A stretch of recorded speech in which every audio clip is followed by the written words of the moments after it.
Good morning, good afternoon, good evening, wherever you are across the known world, and welcome back to The Crown Between Two Roses. I am Countess Beatrice, and with me today is... Me? Okay, sorry. I am Baron Kál Bárðr, Commander of the Meridian Cross, Commander of the Argent Comet, Commander of Compostela, and Reaper, coming to you live from the Baron of the Osprey on the southern coast of Meridies. And that's my obnoxious intro, sorry. Welcome, and I am Duchess Altani. Firstly, good nobles, we are come here together in the spirit of fellowship, deepening of our skills, sharing of our knowledge, and a shared interest in the search to find truth through experimental archaeology and historical inquiry. It is in this context that I, Altani, on behalf of my kingdom, acknowledge the traditional owners of the land upon which we gather. We recognize their continuing connection to land and culture, and we pay our respects to those elders past, present, and emerging, and any elders from other communities who may be with us here today. Thank you for joining us today, Kalbardr. My pleasure. Thank you for having me.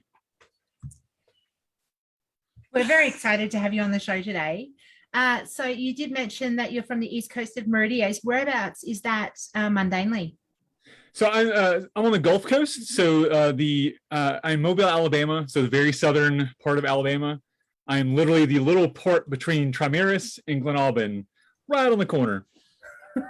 I try to keep both of them at bay. That's our job on the coast, is to keep the marauders at bay. So you're like the neutral zone? Sure, we'll call it the neutral zone. It's not always very neutral around here, but we do what we can. And you recently became a Baron. Congratulations. Thank you. Yeah, so saying that word still is weird to me. I was saying before the show, I flew 9 hours to Artemisia just to get a court barony. I said I visited my friends Sean and Nisa to watch them get fancy hats, not for them to give me one, but with the blessing of my crown, they chose to do that, and I'm forever grateful to them for it. Well, congratulations. Yeah, yeah, it's definitely a worthy accolade. I will continue to strive to deserve and earn it. I think everybody who gets awards says, "Oh, I don't deserve that," and I'll agree with that as much as anybody else would. But I definitely appreciate it, and appreciate all the acknowledgments I've gotten from across the known world because of it. So. Yeah, one of the pieces of advice that I was given whenever you receive an award is you never doubt it, because it is the decision of the crown. Right. And they are always right, particularly the Queen. The Queen is always right. That is true. That is very true. So how did you get started in the SCA? Oh, so I've been in the SCA for now 3 years since I've been back. Took a 10-year break and played 3 years before that. Fresh out of high school, giant nerd looking for something nerdy to do. Found an ad on, I guess, MySpace at the time, probably, or Yahoo Groups, one of the two, for local fighter practice. Come hang out with your weird friends with sticks. And I was like, that sounds like a ton of fun. Let's go do that. I had a buddy of mine who I was in a Starfleet group with who had some armor. He's like, yeah, man, I don't fight anymore here. I'll loan you my gear for forever. Don't need it anymore. So I showed my very first fighter practice, fully armed and armored, like ready to get into it. And they're like, who's this guy? Now, the funny part of that story is they knew the armor, but not me. It was a very distinctive helmet. I'm not going to say I caught a couple extra blows that day because of that helmet, but I'm pretty sure I did.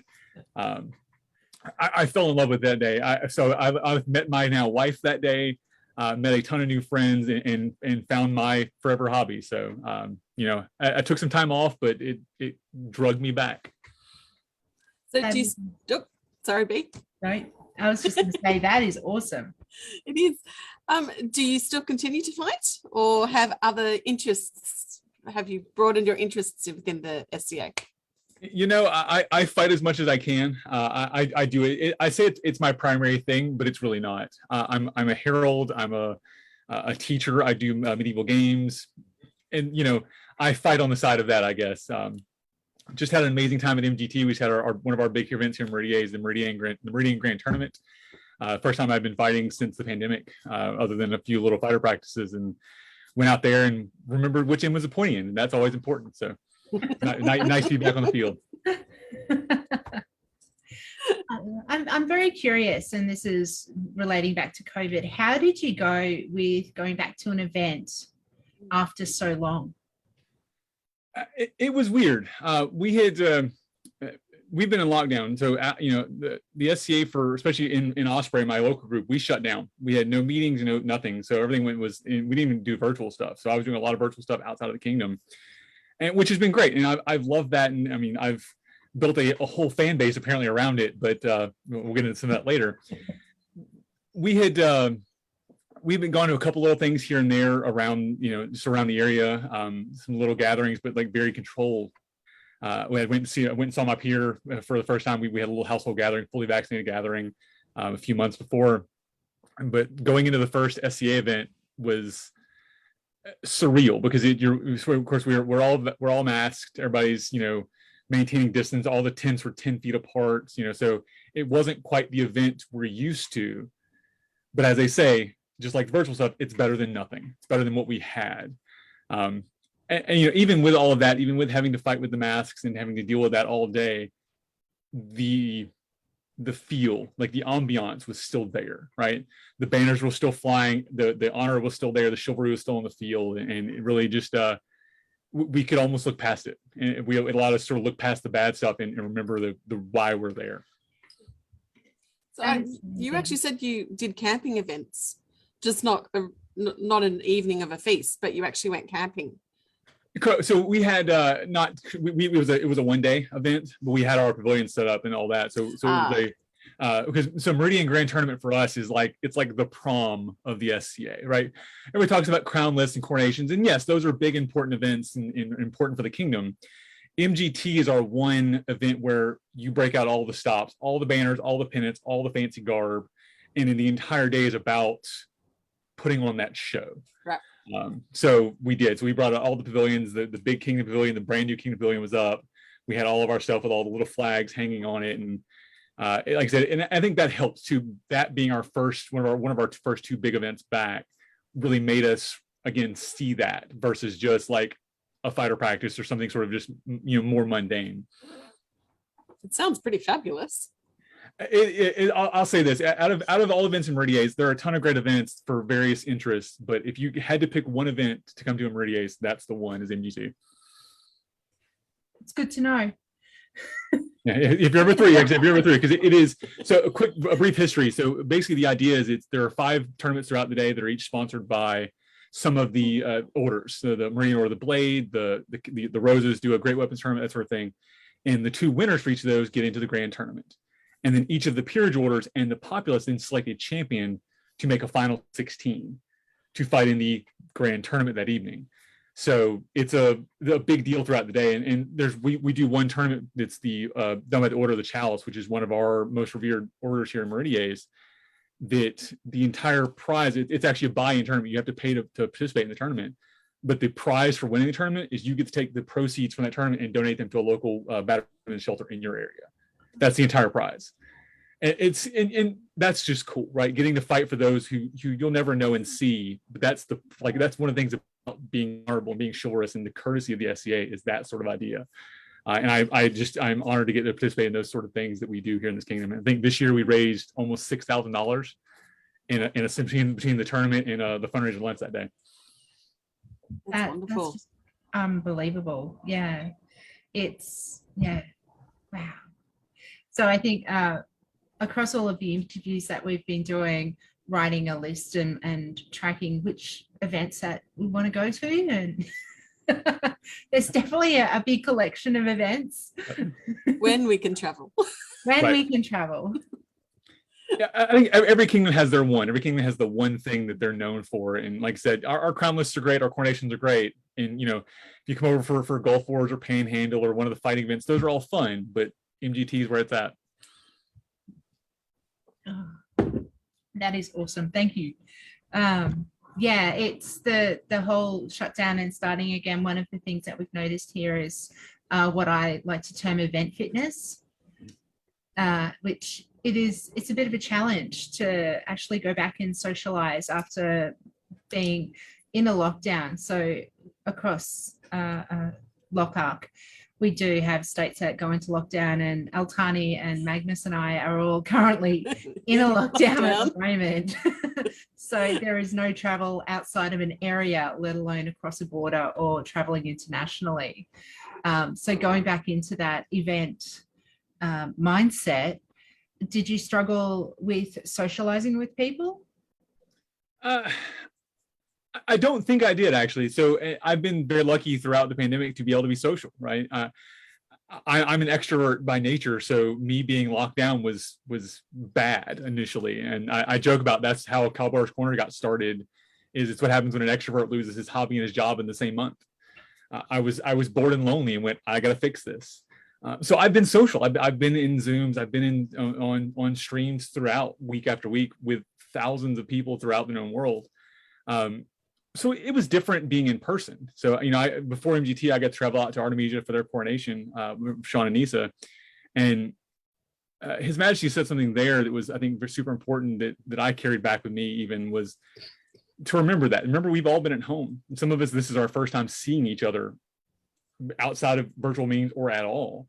And just remember that grace is one of our, founding tenets, and to give each other a little bit of that, because you don't know what these people are going to be like, and that time away has been hard on a lot of folks, and it is a reintegration process.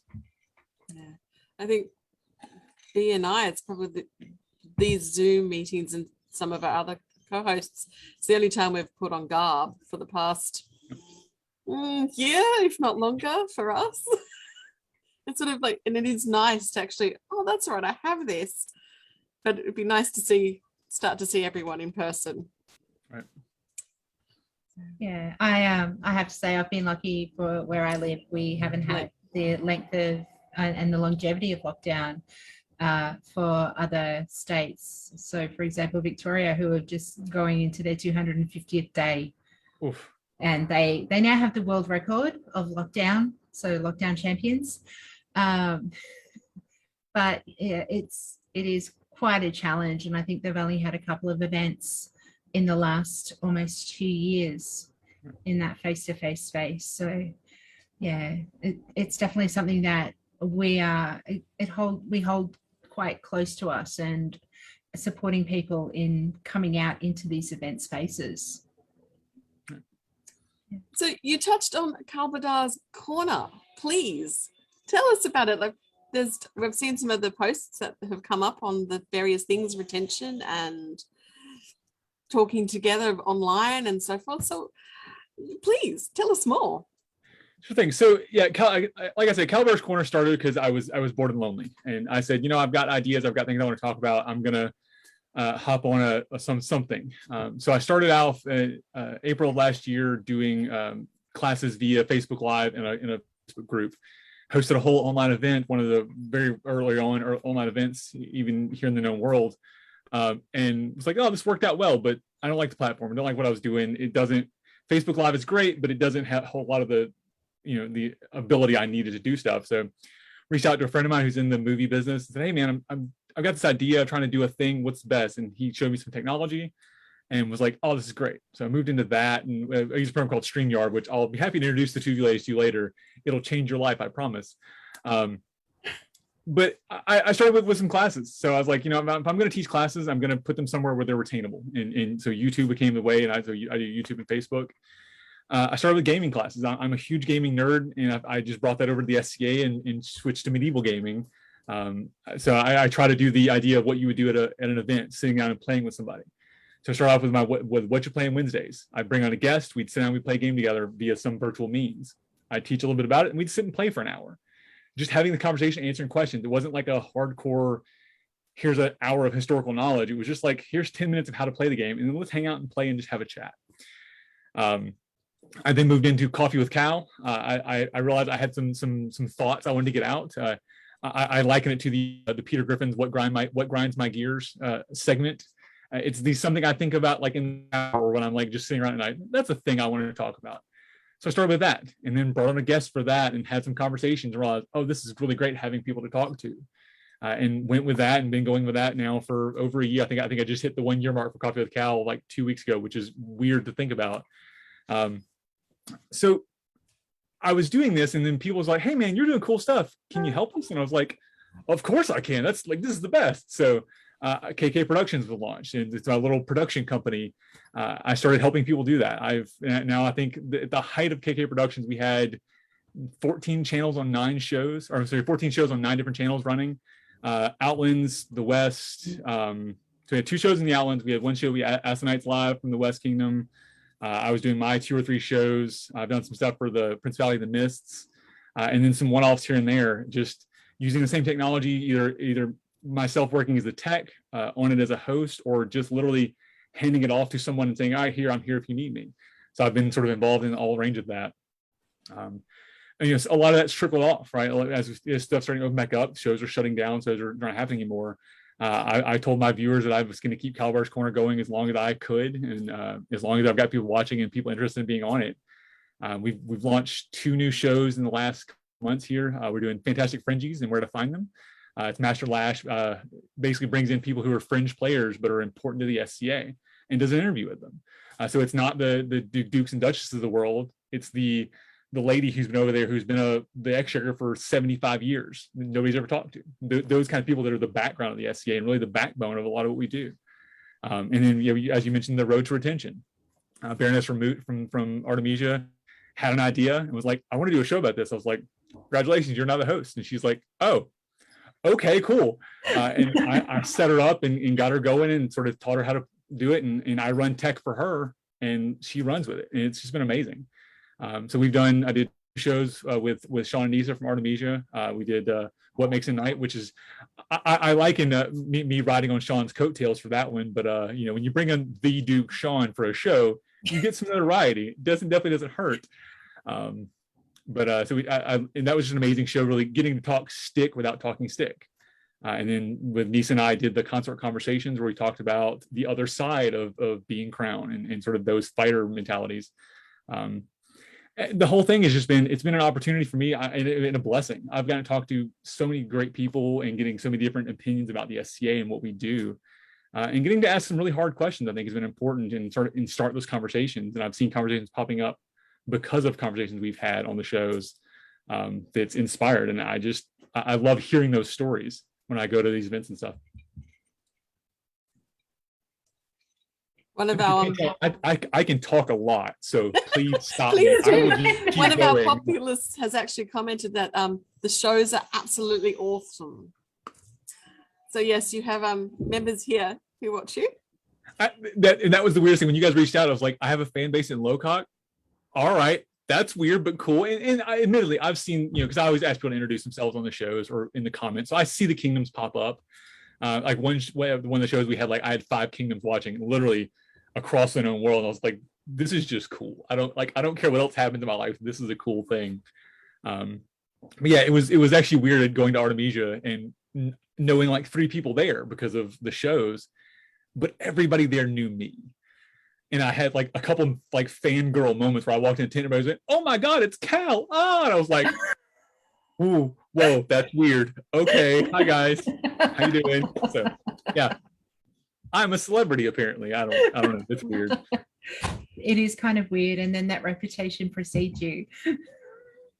Yeah, both good and bad. I found out, but yes. Yeah, the SCA celebrity status it's kind of a weird thing, really.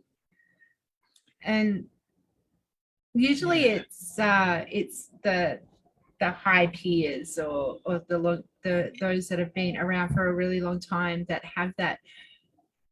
You've really only been in for about 6 years. As you've said, you took a break for a while. How are you coping with it? Yeah, so it was weird. Baron Logan, Path Warden, and I, we were the only 2 non-peer hosts of any SCA show. If you looked at all the SCA shows across the known world, all of them were peers of some either royal peers or bestowed peers. So Logan and I sort of had a little thing going, but we were the two sneaking into the cool kids room of the hosting things. But I think it was important as at a time just a lord, right? I'd been playing for a couple of years, and I had a different opinion than a lot of these 10, 15-year peers did. And was able to remind them of the other half, right? And sort of remember that, where were you 10 years ago? Where were you when you started? So I think that was important for me, was to have that opinion and ask those, what I call the dumb questions, right? That are as a peer, you're like, oh yeah, I know that thing, whatever. But you forget that's an important thing to remember when you're a first year player. So I think I've got to bring that to the table, and a lot of people I've had on, I've tried to do a lot of that too, try to bring in both peers and non-peers alike, so we get a variety of those opinions. And I think that's helped. And it's why I've tried to do a lot of, I call them non-interviews. So when I have a guest on, the show's not about them, it's about a topic. Now it's a topic they're passionate about or something that's important to them. And we do talk about them and their interests and sort of how they fit into the topic. But I'm not just interviewing the people. I'm discussing a thing with them. And it's been helpful for me because we get a lot of deeper information about that that I think is important. And like I said, and I've gotten some opinions from peers and non-peers on those subjects, which has given us a really broad range. So yeah, so to answer your question, it's weird. Again, being the non-peer in the room, now with a court barony, I feel like I'm like peer light, peer adjacent to now, I'm like a little closer to that. I at least have a pointier hat, but I'm still the low man on the totem pole around here, and it's fun. Yeah, we were all newcomers once. We were all non-peers once. Right. Yeah, absolutely. I remember I got my court barony in 2007, and then I was lucky enough to be a consort and reign as queen in 2012. But before that, I had just played and done my thing. And even after getting the peerage, I still do my thing. Yeah. And then, I was recognized for the Pelican and just keep doing my thing. Does a great job of it too. I think that's what makes the SCA, right? It's people who just show up and they're just doing it to have fun. People are going to be mad regardless of what you do. Some people are going to like, some people won't. And the world's going to keep on spinning. So I show up and do what I enjoy doing. And I think doing that is what made me succeed for whatever success I've had, is because I just enjoy the things I'm doing, the work I'm doing. I joked with Sean at the coronation. So I'm a protege. My peer is Dame Sabella here in Meridies, amazing person. She is known as the Bad Baroness. I chose her for a reason. She is an amazing person and definitely has the political savvy that I lack on the backside of the SCA, which I appreciate her for that. She doesn't need to motivate me. I do enough of that myself. So she helps me navigate things. But I joked when I was in Armesian, I'm toting boxes, helping stuff. Like, hey man, you're our guest here. You don't have to do that. I was like, guys, I don't wear this yellow belt for decoration. I enjoy doing the work. I enjoy helping. Like, it's what I'm here for. And for me, the virtual platforms have just been an extension of that. I've tried to help more and more because I want people to be able to do their jobs more effectively. And that's mundanely what I do as well. I'm a project manager. My job is to make my team more effective. It's like it all relates or something, So what would you say to a newcomer who's coming to their first event? How would you encourage them? It's simple. Ask questions, have fun.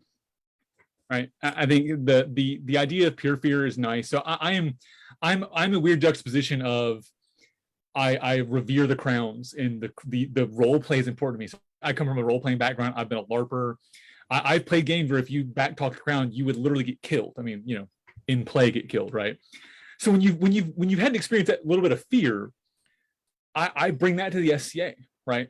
Yes, Sean and Christina and I have conversations and we just chit chat and I'm hanging out at their house. But when I'm at the event, that's the king and queen, and that's important to me, right? When I go to my crown, that's my crown. Their words says that their word is law. We have Corona Volt here in Meridies is one of our mottos. It's the crown wills it. That's important to me. All right. So that's important to me, but it shouldn't be important to a newcomer, right? There's a balance there. You have to remember that they don't understand that yet. They don't get the role play side of it. But also you want to give them a little bit of it. You want to show them the majesty of the SCA, but also make sure you answer their questions, right? So it's fun. It's supposed to be fun. And if you're not having fun, you're doing it wrong. So yeah, have fun, ask questions. That's the advice. That's definitely a very true point in that space. And there's been quite a few interviews that we've had over the last few weeks that have fun is one of the big mottos that is coming through quite strongly. If you're not enjoying it, why are you doing it? Right. And that's a question I was asked. I was a few months ago, actually, I was helping plan an event. We have our actually coronation, my local group's hosting coronation. And I got grumpy one night about a thing. And the autocrat went, "Hey, Cal, are you having fun?" And I went, "You're right. Hold on. Let me backpedal this." And I had to step back and realize what was going on. Now, turns out I was mad about something else unrelated to the event, but I was bringing that into why am I not having fun in this anymore? So, because the SCA is a business. We have to treat it like a business. We have to run it like a business. Yeah. But then there's the fun, and we're supposed to have fun. We do the business so we can have fun. Yeah. We lose sight of that, I think, sometimes. We do. Yeah, and so I'm Lockhart Kingdom Seneschal, and I do that. Sometimes it's not fun. It's definitely a job that I've taken on, and but it's something that I strive to do well. And there are some absolute positives along the way. I did step up straight into Corona, into COVID. So, yeah. Here you go. Have this fun. Yeah, right. Yeah. Thank you very much. I say bless you and bless all the other the Kingdom Seneschals we've had and the crowns, man. I think being either one of those jobs right now is probably the literal worst thing ever, because you're getting all of the work and like zero of the fun. So you guys have just done a stellar job keeping the SCA moving. So thank you especially for that. Mm-hmm. Yeah, and thank you. And it's definitely a big job and a lot of support. I know for every Kingdom Seneschal, and we do support each other with Society Seneschal as well, and the crowns. And we've been lucky enough to interview quite a few of the crowns across the known world, including your crown, which has been amazing. Yep. Yeah.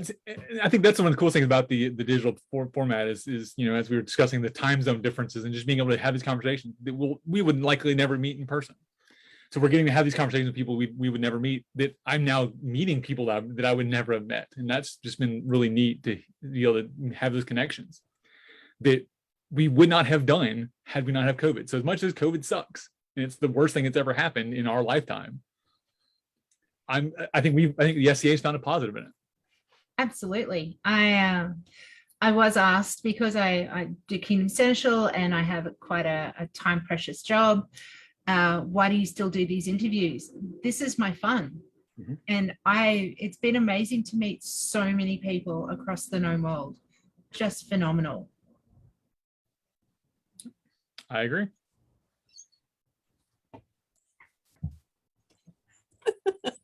Right there, Altani. So yes, I'm fine. So I have a lawnmower going out the front of my house, and all I can occasionally hear is the lawn mowing. It's so slightly distracting. Apologies. The joys of the Sydney summer.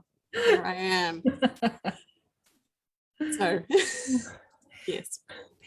I was going to ask something, but it is gone from my memory. That is brilliant. That's okay. I will ask. Can you tell us one of your favorite memories of the SCA? Sure. So I was chewing on that after you said that, because I have the no shit there I was story. I have two of them and they're fairly simple. The best memory is always a hard one, because each one's better than the next, right? So the newest, the freshest one is getting to go to Artemisia. And I hate using that as a cop-out, but I'm going to. So we've been in lockdown for a year and a half now, haven't got to see an event. And even before that, I was so busy with the business of the SCA, I had forgotten the fun. And I'll admit that freely. It happens, right? And this is coming back after 10 years. And then I'm walking into I need to do business to sort of get back on track, right? On the track to the peerage, on the track to fighting, on the track to whatever I'm doing. I know the logic of it. So I was doing a lot of that, and then came into lockdown, started doing the shows, finding the fun again, and talking about these things, or just remembering that. So went to Artemisia, super nervous. First time out of Kingdom, or that far out of Kingdom, first time meeting these people. They said, "Hey, show up with your garb and your armor, we'll deal with the rest." Which, I'm a planner. I'm a project manager. I don't like that. That I'm like, all right, I'm trusting this. I'm trusting the process that I've found here. And sure enough, I showed up and had zero needs. That they found out, oh, you're vegan. Oh crap, hold on. They shifted menus for me. People were finding food. I mean, they took care of me the whole weekend. And getting to walk into something that I wasn't used to, so when you're in your kingdom and you see your normal people, it becomes the mundane, right? It becomes the mundane even in the majestic policy or the majestic ideas. This was all new. Beautiful campground, beautiful people, all the flags and pennant, the whole thing. It may not have been that attractive, but in my head, it was sparkles and stardust. And I remembered the magic of the SCA again, right? And getting to be there that weekend, getting to see their coronation, getting to see new traditions. And they did some really cool stuff. The fact that Sean and Nisa, when they swore fealty as the new crowns, they swore fealty to the crown and the kingdom before they crowned themselves. And they did it out in the populace. And I was like, oh, that's cool. Those things were impactful. Getting to serve as herald. So I actually brought gifts from my crown to them as their new crown. I also carried a missive from her then Highness Sarah from the Mists, which because she did some business across in the Mist that day that I delivered for her at their coronation. So that was kind of cool. So basically, I got to herald for two different people in that day, plus doing my own work in Sean's elevation. I spoke for the populace in his elevation. So it was an amazing day. And then, of course, to be given a court barony on top of all of this and getting to fight with people that I've never fought with before. And it was a surreal weekend. And I'm just like, but there's also 100 other surreal weekends before that built on top of the SCA. And I think one thing I think that I love about this hobby is every day is cool. Every day is a cool new thing we find. But it's because we're here to have fun. Yeah. So what for you in the SCA, what is the magic? What do you find? So the when I stopped seeing the magic is the business, right? So obviously the business of the SCA is terrible. It's not fun. I mean, I love a spreadsheet. Don't get me wrong. I love event planning. It's in my blood, but that's not fun necessarily. It's not the pretty. It's not the beauty, right? So getting to go to these events and put on the cool hats, put on the cool garb, and play the role of that that 15th century merchant or the 14th century knight or in my case the -2 century Pontic steppes nomad. That's the magic, and getting to see those interactions and getting to watch these new people coming in and experiencing this magic first time and watching their eyes go as they experience these cool things, like watching the coronation, watching these new people watch coronation, watching the kids get involved in it. That's the magic, right? And it's super easy to do. It just requires us to remember that we need to do it. We need to pay attention to those things and not just the business of the SCA. And there's some people who are better than that than others. Some people are very focused on the exchequers and the seneschals and the making sure that the I's are crossed and the T's are dotted. And yes, I said that backwards on purpose. But there are others that are good at putting on the fancy hats and playing the crown and making that a show. And those are the people who really make the difference. They really are. I had a question and mine's lost now.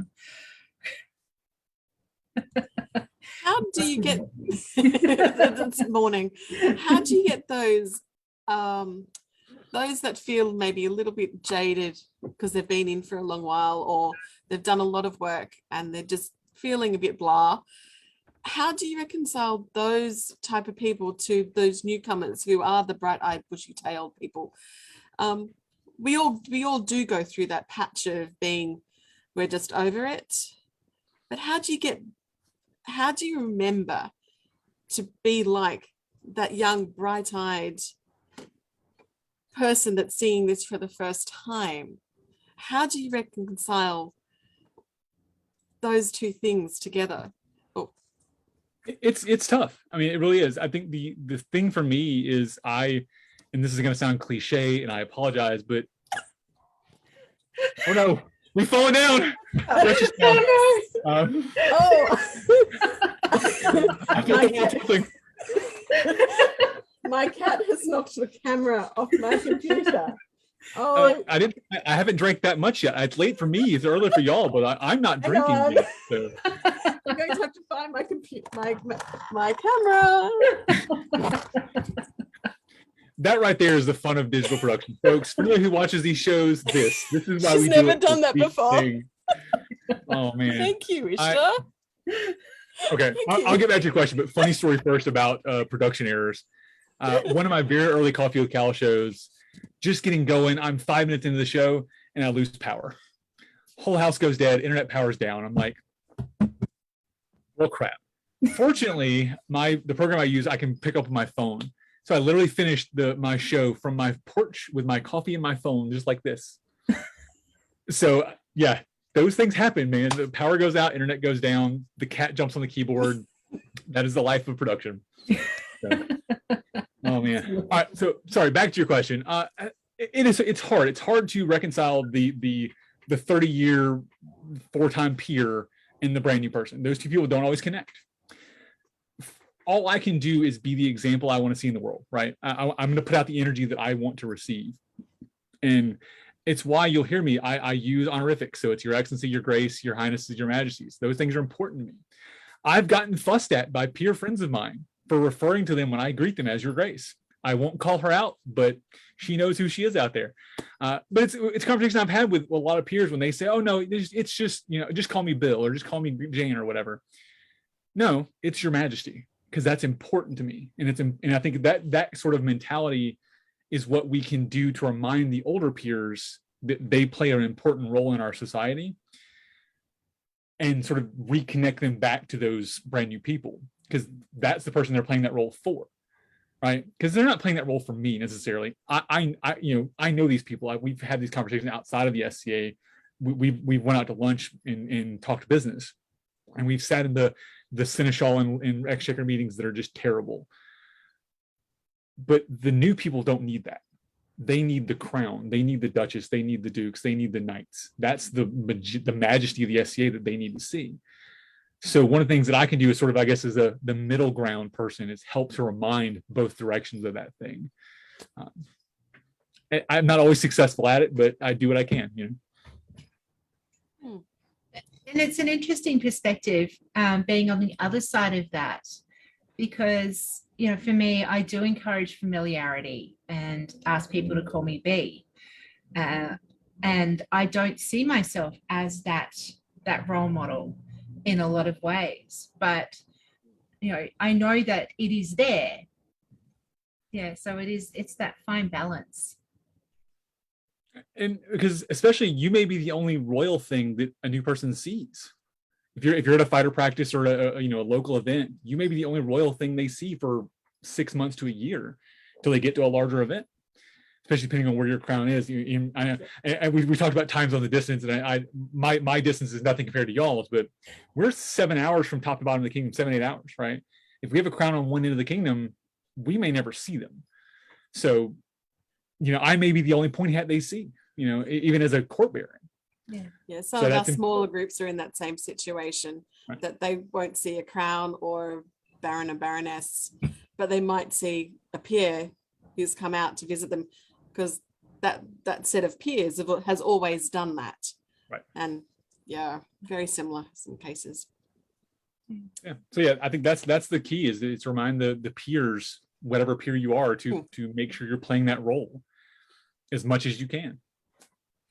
And talking about roles, so you mentioned your persona about -2 century, which we've had a bit of a giggle about.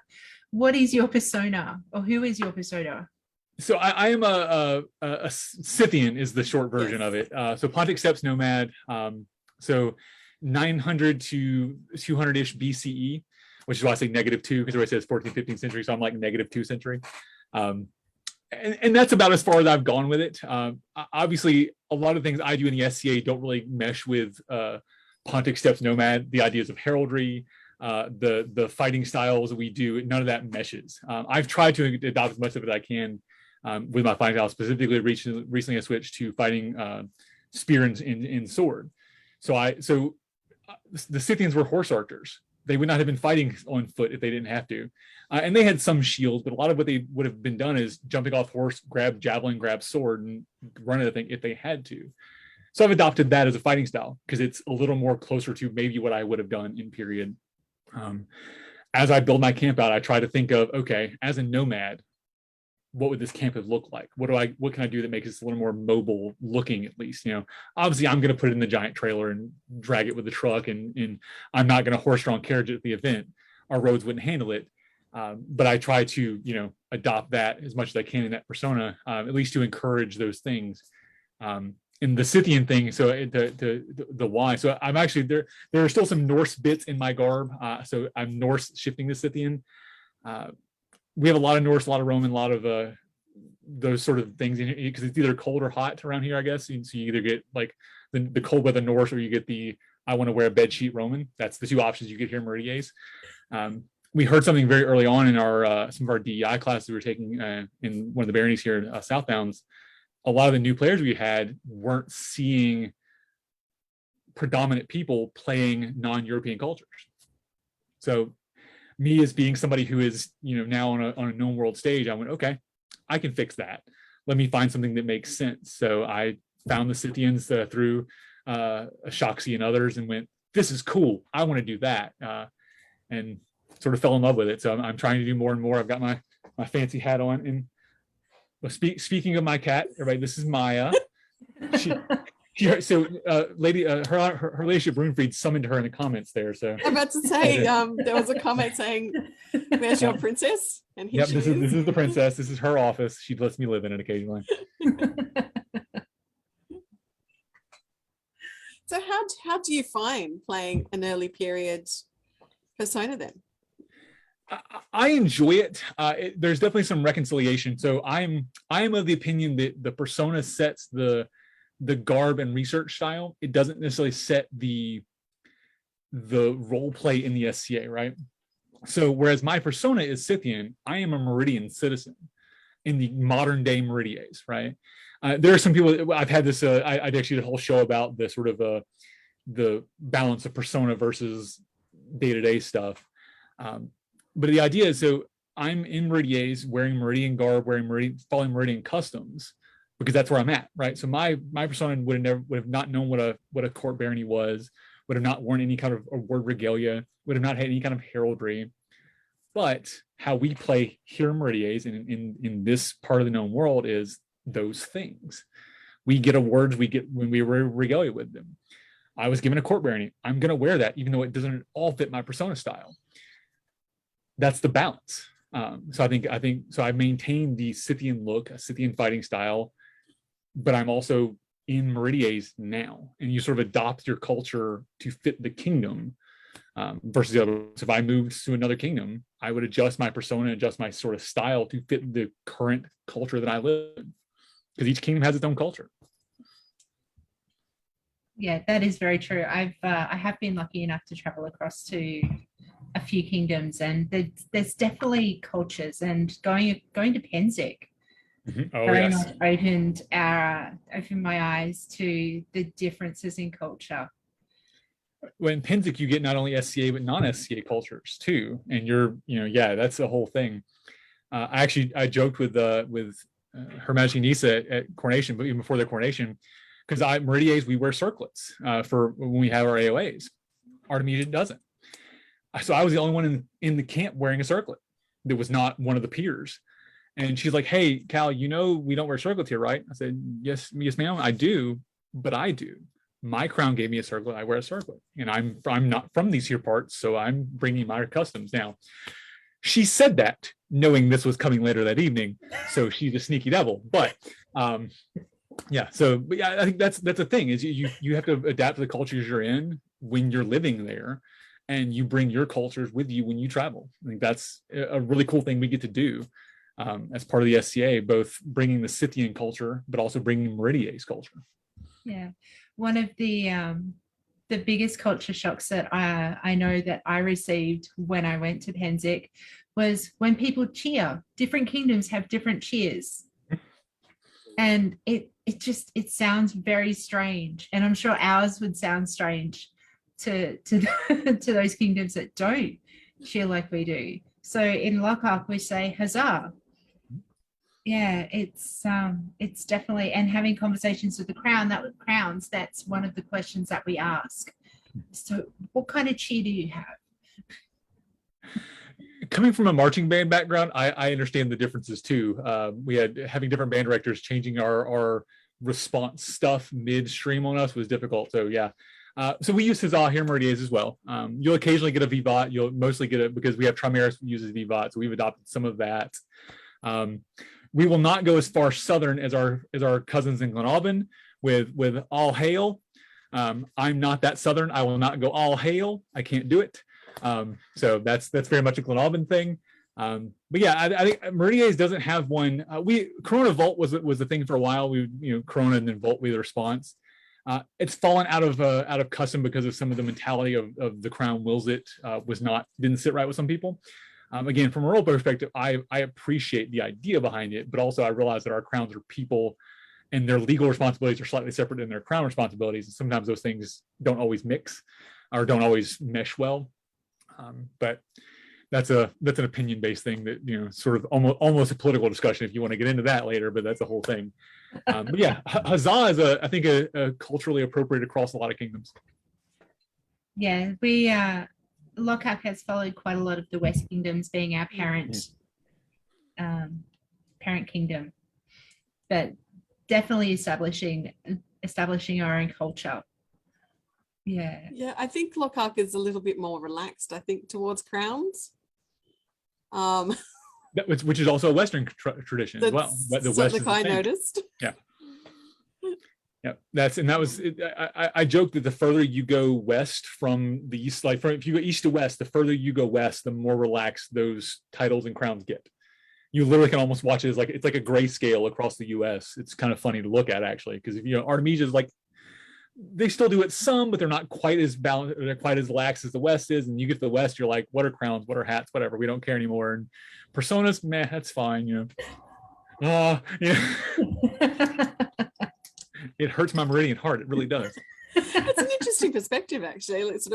You're saying the Eastern kingdoms, I guess, and how it changes towards the West. Why do you think that change has happened? A lot of you, so as you mentioned, you guys have things that the West does because that was your parent kingdom.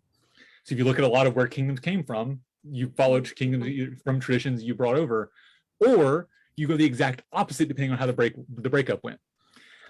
That's the difference. You look at things from the Outlands. I feel like I live in the Outlands because I did so many shows with them, and I've talked to so many of their dukes and Duchess and Countesses from with Bela and Nerissa. They have a lot of things that are drastically different than their parent kingdom because they went, you know what? No, we don't like that. We're going to do this differently. So I think you get one or the other. You either get you sort of follow the parent customs and then adjust as necessary, or you do the exact opposite. So a lot of people that came out of the West follow very lax Western traditions. A lot of people that came out of the Eastern kingdoms follow the more royal lines of traditions. And then we throw in our own little weird stuff like, Meridies killing off our crowns. It's fine. Yeah, we do have a little bit of a uniqueness as well in Lockhart because the Crescent Isles of New Zealand were Khaid. So there is a blending of the cultures in there and those parent kingdoms. And for us, Khaid is the Crescent Isles is a lot more formal in the way that they do the SCA. Yeah, so it is quite interesting. And I'm sure that shifts from crown to crown, from peer group to peer group. Like there's always going to be differences within the kingdoms. So I'm not saying that every kingdom. I see Moots commenting there about Artemisia taking their persona seriously. You're correct, right? There's always going to be pockets that are different than the kingdom culture or even maybe the area culture. But I do see there is some things you can see as a pattern, definitely. Can I have my mouse, please? No? Okay, fine. I don't get a mouse anymore, apparently. My cat is stolen. There are 2 beds in this office. My mouse pad is her favorite spot to lay. 2 beds. One of them is right there. Okay, yes, exactly. I've actually started putting a deeper mouse on my desk, hoping she'll lay on that one. It doesn't work. She knows which one I want. They have us well trained, our cats. Favorite humans.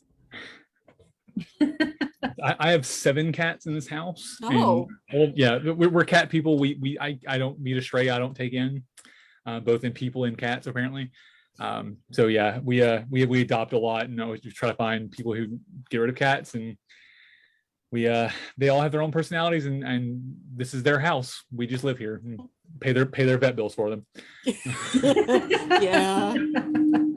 I joke as we just got one of our cats, or one of our big boy cats just went out and got bit by a water moccasin recently, one of our venomous snakes here in the South. So we had to fortunately found him very quickly and got him to the emergency vet. But yeah, that was not a small bill, because emergency vets are not very cheap. So fortunately, he's doing well for those who might worry. He's doing well and recovered, and still grumpy because he doesn't get to go outside for another couple of weeks until he fully heals. Which Does he's he not have a cone? The cone no. of shame? No, he does not actually. He doesn't mess with it because it's just scars. It's not like there's no stitches to worry about or anything. But yeah, no, he just hates being inside. It's not his favorite place ever. So he's grumpy at us, but he'll be all right. Oh, the cone of shame. No. That's a good thing.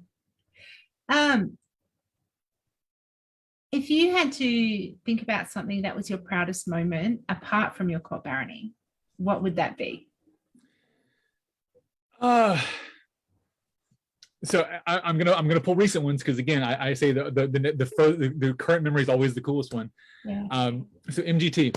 So my first time back fighting since the pandemic. I fought in 2 fighter practices before that, just again to remember which end the pointy end was, and I was also having some health issues. So I want to make sure that I could still fight with my current health issues.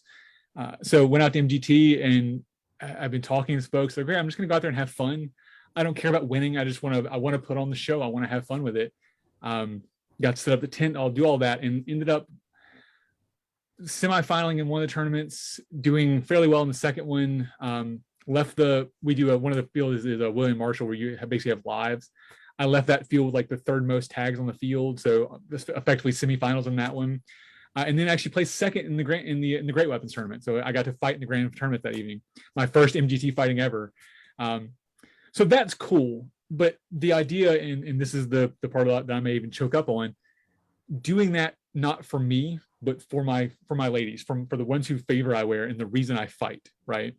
So there's a really cool picture on my Facebook that one of our resident photographers caught of me during the Great Winds tournament doing the, salute your consorts. And she caught a picture as I was bowing and saluting out, and it's just the coolest picture. And I was like, this is why I do this. So yeah, that's getting to be there, getting that whole day that's my proudest moment currently.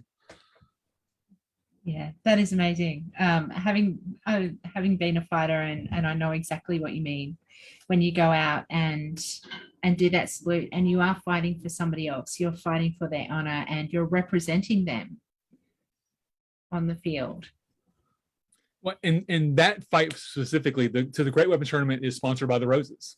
So that's all of our past queens, and of course they called out the queens ahead of time, and they all give little speeches and talk about how important the tournaments are, and each little tournament does that.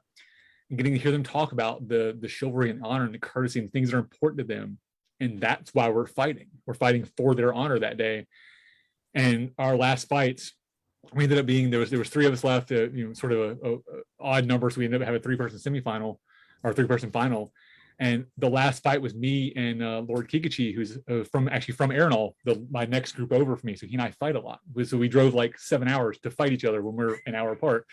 That happens a lot. But it was a really cool fight because he's a Great Weapons fighter. I'm not. And the fact that he and I both made the finals, I was like, well, I'm dead. This is done. This is a done deal now. But I got to be there, and we get to have that fight. And we both, they had forgotten to do salutes. Just the marshal was moving through the motions and we lined up, and he went, and we both went, wait a second, hold on, we forgot something. And in this tournament, you don't forget that. So we both stepped back. We saluted the Roses, we saluted our consorts, and then to salute each other, we both turned, dropped our glaives, and went in and hugged. It was the big bro hug in the middle of the field, right? That was just a cool moment. And getting to do that, getting to honor the Roses that day was just, again, it's the reason I fight, it's the reason I play, is those things. Yeah, I have to say we have a Roses tournament at Rowaney Festival, and it's my favorite tournament to go to. It really is. I love the chivalry and honor that the combatants bring, and the honor they bring to the Roses on the field. Yeah, it's just amazing. And my other favorite tournament is the Rose Tourney at Penzec. So That's actually something COVID stole from me. I was invited to fight in the Rose tournament, Meridian Rose tournament at Gulf Wars. The Gulf Wars it wasn't. Countess here in Meridies invited me to fight for her.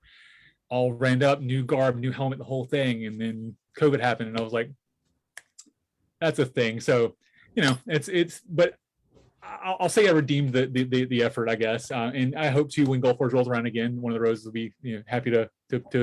I'll be happy to fight for any of the roses that are out there, because I think it is an honor to be chosen, an honor to get to do that, because it's getting to fight for someone other than you, right? Whether it's your consort or one of the roses or whatever, that's why we do it, right? I don't fight for me. I don't fight for my honor.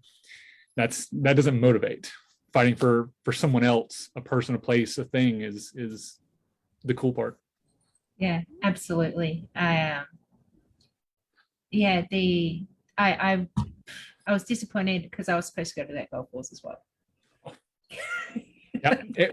Yes. Well, and my lady actually, Lady Kisa in the comments there, it was so MGT was her first big event as well, first big event back. She'd done a couple of newcomers things, getting to walk with me in procession because I was one of the tournament winners was her first big like consort duty.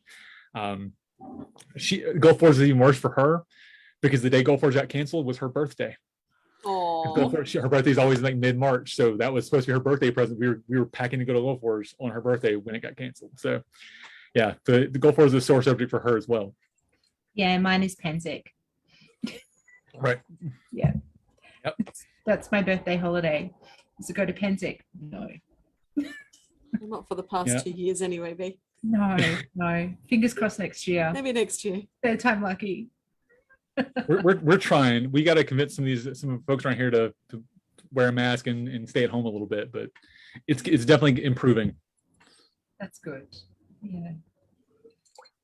So we're coming to the end of our hour, and we did say to you earlier, you have a no shit there I was story. I do. I have two, both of them relatively short, so I'll regale you with both of them. One of them is very old me, the pre times when I was known by Valentine. And both these are tales of warning and of things I've learned. The first one is never say to the chivalry, I don't think I can get drunk. They take that as a personal challenge. It's offensive to them, apparently. So I was brand new 21, first event, and had broken my leg and made a comment because at the time I was 500 pounds and had never actually been drunk. I had been tipsy, but never been drunk because of my weight, I guess. I mentioned that offhandedly at dinner. The chivalry present went, we're going to fix that. I was placed on the porch by Sir Alexander Bright Helmston. And yes, I will call him out. Lex, you hear me? And him and his household made sure I learned how I could get drunk that evening. I don't remember most of it. I will say they took great care of me. I was not left in the dirt anywhere. They made sure I was put away properly and clean when I went to bed. But the funny part was me trying to sing later. Again, I don't remember this. I'm told these stories. I was singing songs that were being barded a few feet over, except I was like 4 or 5 beats behind, as you do because you're drunk. But they're singing a song called "Under the Shield Wall," which is to the tune of "Under the Boardwalk." So it's under the shield wall, and you go woo, or at least I was, because that's the part I remembered. Except I was like a half a verse behind. I would just go woo randomly. So that's that story. Don't challenge the knights to a drinking contest. They don't appreciate it. Second one is never try to stab your own princess. Panhandle skirmishes. I love the face, Bea. Yeah, don't do it. Panhandle skirmishes, which is one of our events here in Meridies on the border between us and Trimaris. One of our little border raid sort of things. The field setup was knights versus the world. Knights and royalty. So knights protecting all the royalty versus all the rest of us. So being the non-royal, non-knight, I'm on the bad guy side, so to speak. And we were told the royals are open game, and the goal was to kill the royals. Like that was the mission, was to kill all of them. They didn't get to respawn. Okay. My first day using a spear, my whole day had been just wrecked. His Majesty Kern, then of Trimaris. Every time I open up a line, I see there's Kern and his entire royal entourage, and I get 6 spears to the face. It had not been a great day for me. So we're fighting this fight. They're all off to one side. I happened to find a hole and broke through. I was like, cool, I got some stuff I can do. And I looked up, and there's Ismay, now queen, and her crossbow and nothing else. And I was like, I got it. I go charging in. Now, again, you can tell this afterwards because I'm pretty sure I blanked out most of this memory. For some reason, I took my 9-foot spear and I choked it up to about dagger length because I'm an idiot. And I went running in to get Ismay.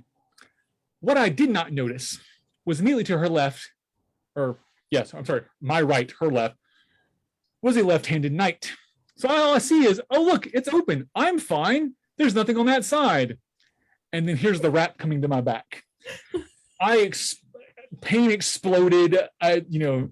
I fall down literally at my princess's feet, look up, and when I don't know if she said this or not, but I heard in my head, well, that was dumb, wasn't it?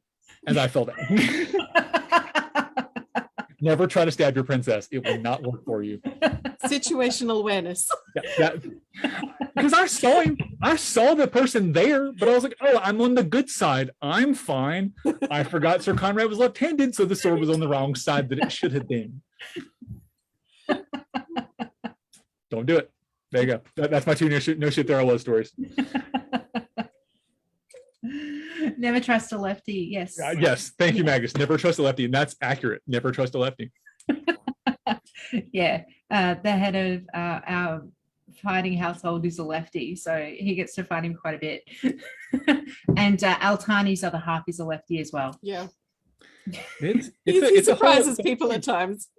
Even though they might have fought for a long while, they still comes out and go, oh, that's right, you're a lefty. So, you forget.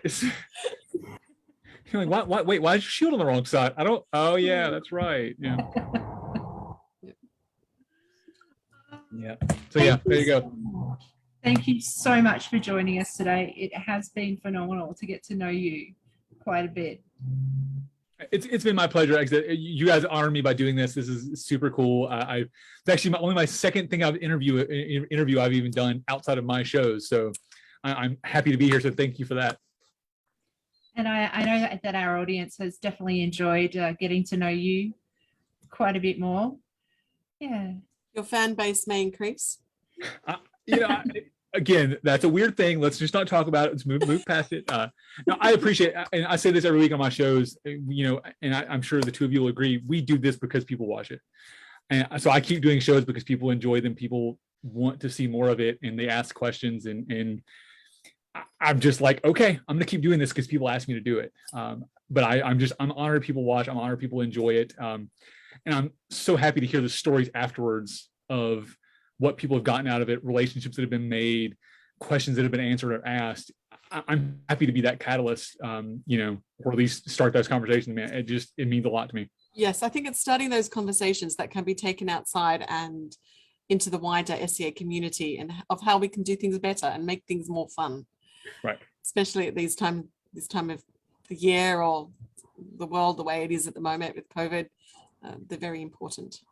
Sure. So thank you very much. And there is a comment saying that you did squeal. Yes, I did. So I'm looking at my phone. I went, oh, that's about the noise I made. And of course, I had to show everybody the phone, and I was like, "This happened." They're like, "What?" And I was like, "Oh, it's a thing." So of course, I explained to them what it was, because So, but yeah, I squealed a lot. Yes. Well, thank you so much. It has been a pleasure to have you on our show. Absolutely. Thank you. The pleasure is definitely mine. Thank you. And please join us next week, where we will host Duke Fabian of the West next Saturday, lockup time, which will be Friday night for most of the US and North America. So yeah, come along, watch that one. Take care and stay safe, everyone. Thank you for joining us. Thank you. Bye.